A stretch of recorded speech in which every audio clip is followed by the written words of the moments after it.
Muito bem, pessoal. Como nós não tivemos aula nessa sexta-feira, eu resolvi fazer então aqui só uma gravação breve falando sobre os critérios de correção da prova, até para vocês terem um retorno dela. Vocês vão receber a nota, mas saber como é que foi estabelecida essa nota, ou seja, o que eu pedi em cada questão, o que eu cobrei, eu valorizei em cada questão. Então, a prova, tinha todo o cabeçalho aqui. Essa é uma outra coisa importante. Na próxima vez, ou seja, na próxima prova, enviando se for via Word, como foi feito dessa vez, por favor, me entreguem no próprio formulário da prova. Teve gente que mandou a prova, só as respostas, sem as perguntas, sem a valorização das questões. Então, isso também é um trabalho muito grande para poder corrigir. Então, por favor, mantenha isso, na próxima prova, eu não vou aceitar. Prova que tiver sem cabeçalho, que tiver sem as questões e as pontuações, eu vou considerar como não entregue. Tá? Alguns, inclusive, nem o nome colocaram no corpo das respostas. Então, isso é muito complicado. Bom, então, no caso aqui, a gente tinha, após o acidente de trabalho, um paciente, onde é estoquista, um homem de 49 anos, foi ortopedista com dor no ombro. Relata já possuir há muito tempo essa dor, mas ter sido agravada ao carregar um produto excessivamente pesado. Bom, então, eu gosto de falar que é importante vocês trabalharem, quando é fisicamente numa prova, vocês trabalharem com uma marca-texto, para poder ver quais são informações relevantes aqui, Então, já está colocado aqui que ele já tinha há muito tempo essa dor, Muito bem, que foi agravada pelo produto, pelo carregar o peso. Então, o ortopedista prescreve prednisona, 20 mg, um comprimido de 12 em 12 horas. Não está colocado aqui o tempo, mas, bom, vamos inferir que seja para um período curto. Após 48 horas, o paciente vai à sua farmácia dizendo não estar conseguindo dormir. Então, essa é uma das queixas dele que ele vai te procurar por conta de não estar conseguindo dormir. Você nota também uma manifestação, aí é você que notou, ele não queixou disso, uma manifestação herpética extensa na comissura labial direita. Beleza. Então, são alguns dados aqui para a nossa questão. Então, a primeira pergunta, o primeiro pedido aqui era classificar a lesão, dizendo se ela era química, física, a origem, qual que é a origem dela, se é química, física, biológica. Então, nesse caso específico, nós tivemos uma ação, lembrando, algumas pessoas colocaram aqui física, não é física. Apesar de ele estar fazendo um esforço físico, físico no sentido corporal, aqui houve uma lesão mecânica, foi uma atividade, carregar um peso no ombro, que acabou levando a esse agravamento da dor. Então, no caso, ela seria uma lesão, então, mecânica, ok? Ela, como não tem presença de micro-organismos, ela foi simplesmente uma lesão que já está acontecendo ali, mas que foi agravada por isso, e não tem presença de micro-organismos, ela é asséptica, tá? E pelo próprio relato, foi colocado aqui, já está há muito tempo, ele é uma lesão crônica. Ela teve uma agudização, mas ela é uma lesão que aparentemente já é uma lesão crônica. Entendido? Muito bem. Descreva o papel da prednisona. Quando eu peço aqui, gente, é importante vocês sempre marcarem quais são os verbos de comando, tá? Então, eu estou colocando aqui, descreva o papel. Não é simplesmente citar o papel. Descrever é você me dizer como que funciona, Então, descreva o papel. Então, como que a prednisona interfere na lesão sofrida por ele? Então, é explicar, Ela ativa a formação de proteínas que vão impedir a atividade da fosfolipase A2, reduzindo, então, a formação de mediadores químicos da inflamação. Era isso que eu queria. Não é simplesmente dizer anti-inflamatório. O papel dela é anti-inflamatório, mas a descrição de como ela faz essa ação anti-inflamatória Era o que estava sendo pedido aqui. Descreva. A mesma coisa valia aqui para a outra, né? Analise o caso e elabore uma orientação para este paciente. Bom, digamos que esse paciente ele não seja profissional da área e tudo. Então, é importante a gente colocar uma orientação que esteja relativa à capacidade intelectual dele, ou à capacidade cognitiva dele, ou à capacidade técnica dele. Uma coisa é eu falar com o médico, outra coisa é eu falar com o paciente, outra coisa é eu falar com um professor de farmacologia. Então, são vamos dizer, linguajares diferentes que o farmacêutico tem que praticar a todo momento, né?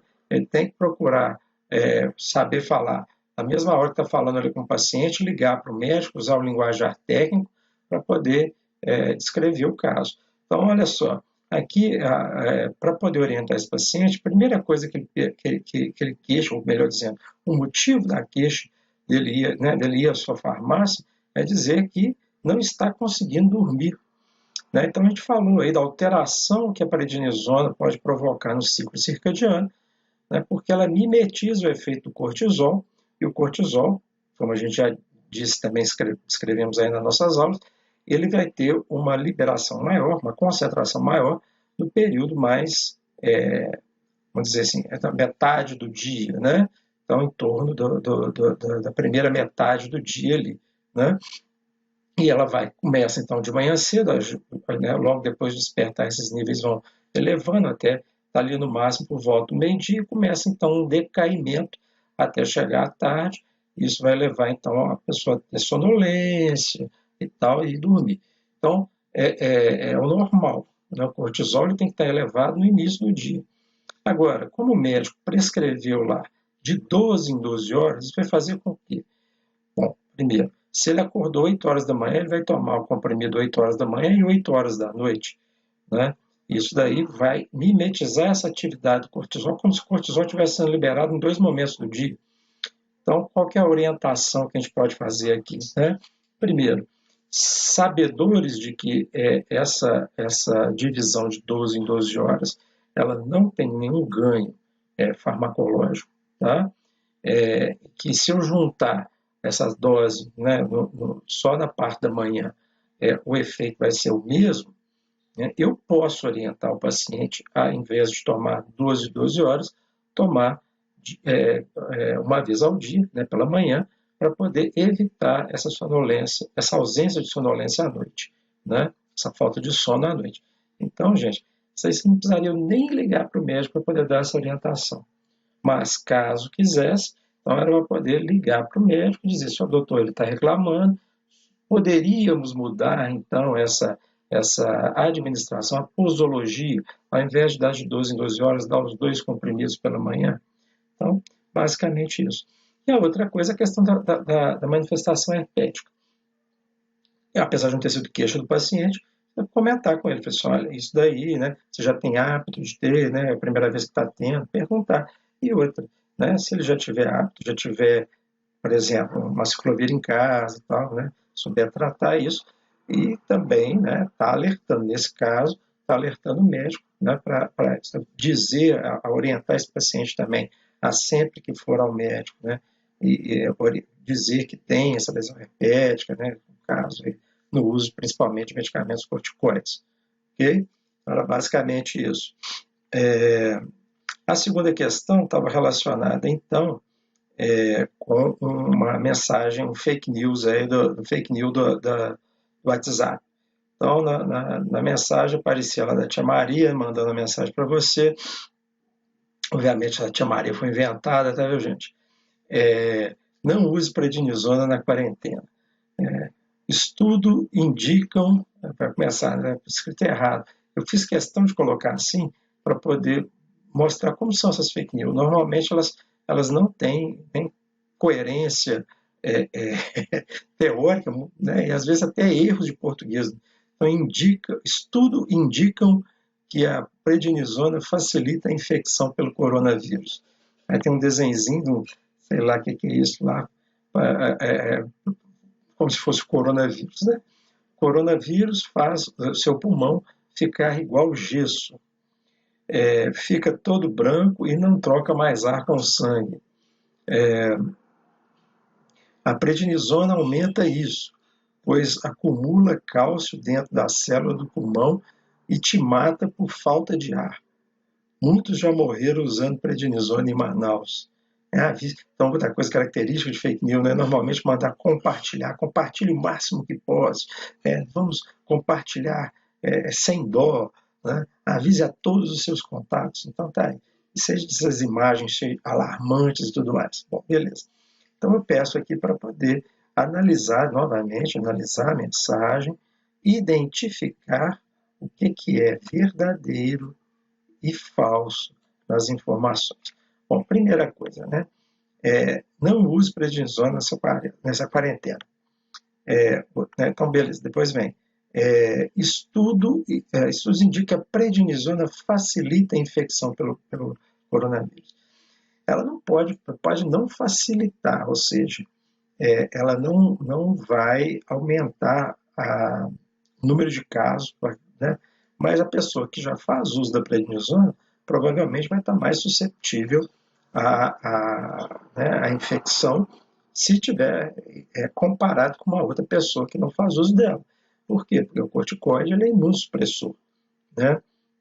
Então não é que ela vai facilitar a infecção, mas ela aumenta a chance de uma progressão, de um agravamento de uma infecção, né, caso ela esteja em uso, né, principalmente aqueles pacientes que são usuários crônicos, né?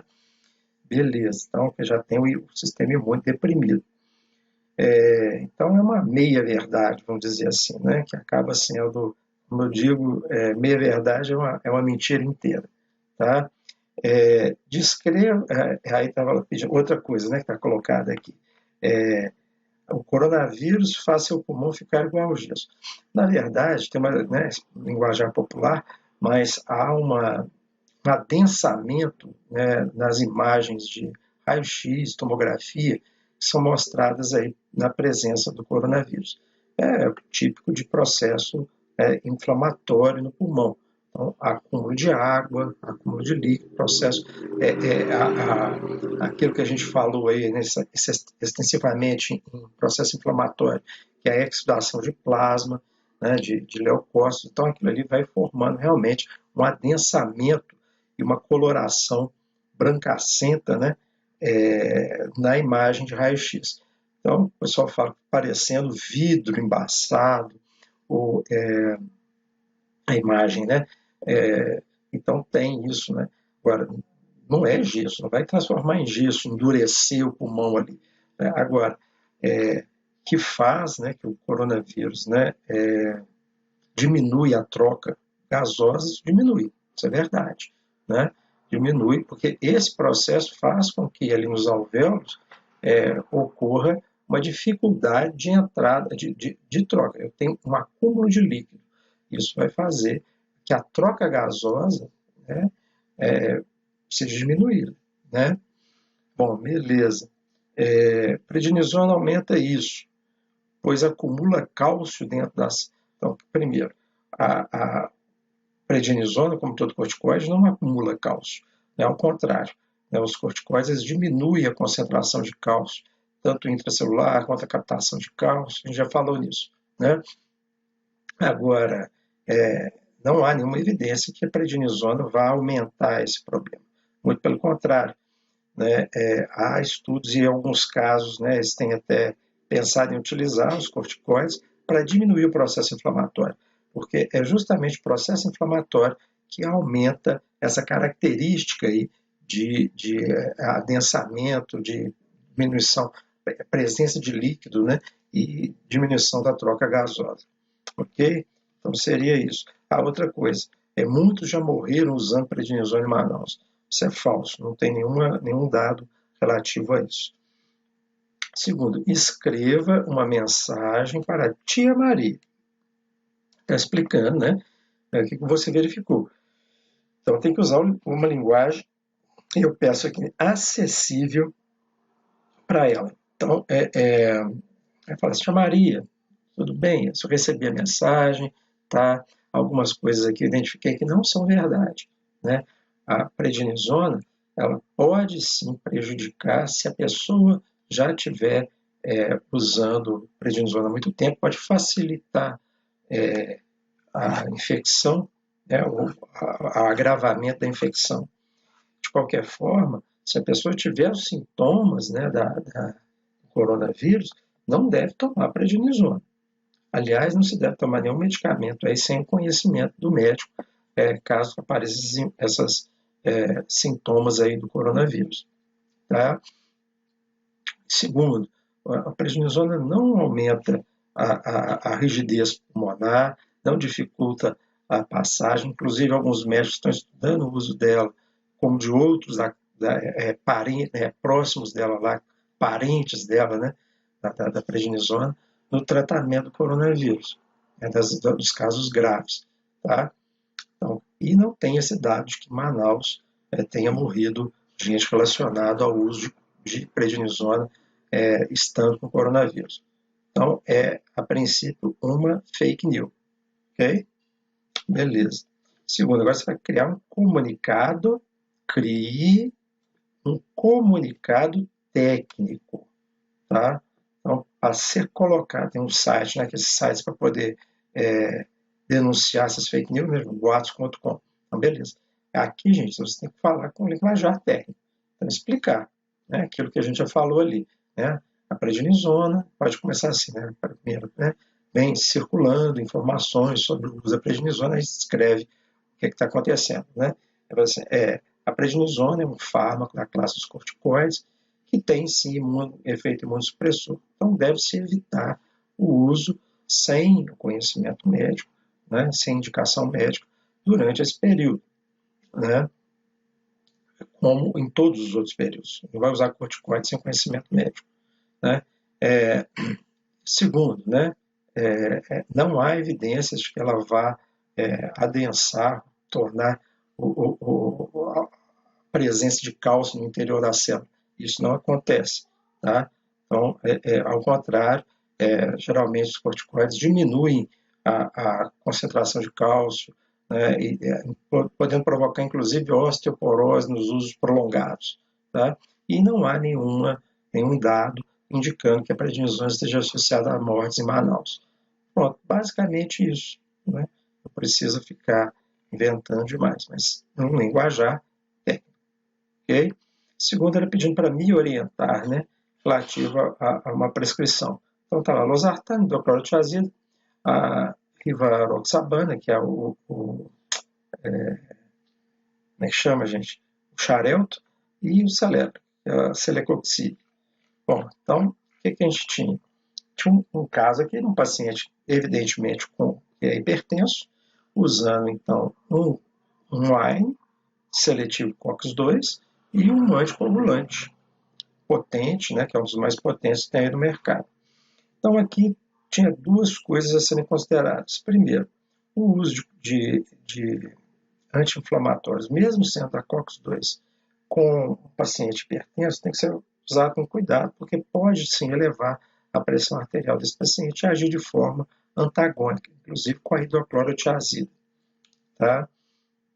Segundo, o uso do anticoagulante indica que esse paciente tem algum problema coagulatório. Então, eu tenho que tomar cuidado relativo também ao uso do AINE, mesmo ele sendo COX-2. Lembrem que o COX-2 ele não inibe a síntese da tromboxana 2, tá? O que torna ele um pouco menos grave nesse caso. Mas, de qualquer forma, às vezes até contraditório o uso dos dois fármacos. Segundo, eu consultei, obviamente, né, as interações, né, há a possibilidade, inclusive, de um aumento do tempo de sangramento relativo à utilização associada dos dois. Então, tinha que estar atentos a isso. Então, falar sobre isso, né, primeiro, né, o uso do AINE em hipertensão arterial e da associação entre o anticoagulante e o AINE, né, que deve ser evitado. Né? Então, nesse caso, orientar, de repente, a procurar o médico e ver, né, se utiliza um fármaco com menor interferência aí no processo coagulatório, né, mas a princípio é mais alertar o paciente do que propriamente contraindicar o uso, né? No caso da rivaroxabana com o Celebra, talvez seja aquilo que eu mais cobrei aqui, né, que eu fiquei mais atento, né, quando deixava de colocar em relação à hipertensão, eu deixava para lá, mas esqueceu de falar dessa associação. Agora, gente, orientar sobre o uso de losartana, hidroclorotiazida, isso em separado, isso aí não ganha ponto com isso não, tá? Já está até descrito aqui como que é para tomar, horário de tomada, né? Então, isso aqui já está descrito. O que eu quero é que vocês me orientem em relação às associações que eventualmente pudessem acontecer aqui. E assim foi valorizado. Ok? Então era isso, só para dar um retorno para vocês saberem depois, quando receberem a nota, onde é que vocês ganharam ou perderam um ponto. Um abraço e até sexta-feira que vem.